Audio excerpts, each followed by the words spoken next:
Alors vous comprenez pourquoi je vous ai parlé ici de Mbienou, Sylvestre Mbienou, le patron de One Eastbank.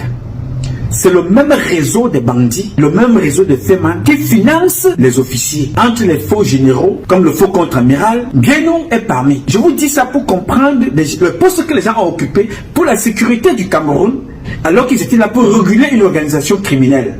Je vous parle là du Lamido, que le président de la République avait la complicité des services spéciaux au Cameroun à faire rentrer au comité central.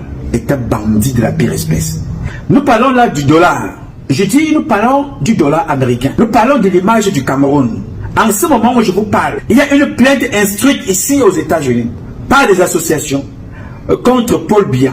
Alors qu'à côté de Paul Biya, travaillait un colonel qui instrumentalisait des bandits, des financiers, des fémins cachés derrière des structures de blanchiment d'argent comme One Eastbank avec M. Mbienou. Alors, je fais la corrélation pour dire que il y a la fémania gouvernementale, il y a les fémans ordinaires. Tous sont régulés par la justice camerounaise et les officiers camerounais. Vous comprenez quand je vous parle de Mbienou ici? Je n'ai pas encore ouvert le volet Mbienou. Je vais l'ouvrir, vous allez comprendre jusqu'à quel degré. Quand on vous parle des milliards, vous avez l'impression que c'est quelque chose qui n'est pas vrai. Quand on vous parle de 200 millions, payé pour installer un réseau de bandits qui devait protéger des fémans, payé par Mbienou, vous ne comprenez pas. Je vais revenir dans les détails plus tard. Alors, pourquoi je vous parle de ça? Je vous parle de ça pour faire une petite virgule. Donc, Ntamak, comme la plupart des magistrats, qui est d'ailleurs aussi impliqué dans l'histoire de diamants.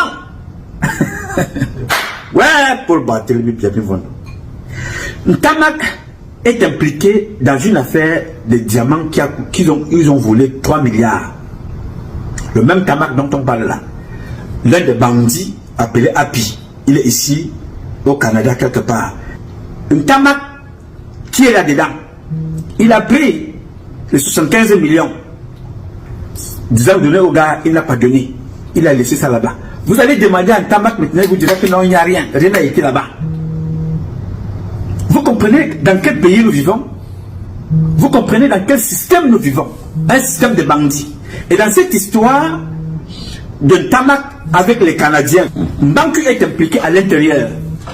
Pourquoi? Parce qu'à l'époque des faits, le Lamido Ibrahim de Garoua, qui est commandant, celui qui était le garde du corps de celui qui a fui avec le capitaine pour aller escroquer les Canadiens pour 3 milliards.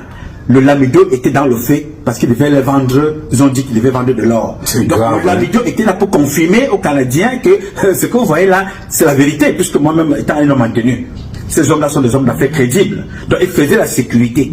Voilà les gens que le président veut laisser dans la... Ça c'était en passant. Pour vous faire la virgule, de Ntamak, d'où vient Ntamak dans cette affaire? Les gens vont se plaindre, comme je vous l'ai dit la dernière fois, dans ces choses-là, chaque bandit à son commissaire, à son colonel, à son président du tribunal ou à son magistrat.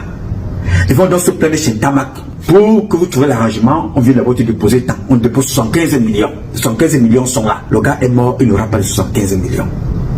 Comme les Canadiens n'auront pas leurs 3 milliards.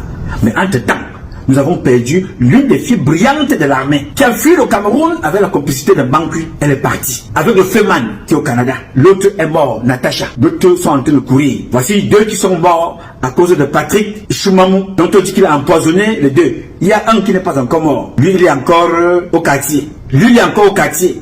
Un certain Trésor qui était mécanicien. Donc il y a Weya qui est mort, il y a Tayo qui est mort, il y a Trésor qui est encore vivant. Tous ces gens-là, nous dit-on, ont toujours été empoisonnés par une seule personne, protégés par des hommes entourés. Comment le pays est géré? Et les mêmes personnes qui entourent Paul Biya, parlent à Paul Biya tous les jours, ils sont des hommes de sécurité. Les amis, partagez seulement. On ne fait que relayer. C'est trop fort. Je n'ai rien à dire. Je n'ai pas les dossiers noirs. C'est eux qui ont les dossiers noirs. J. Remingono et le grand frère Patrice Nouma.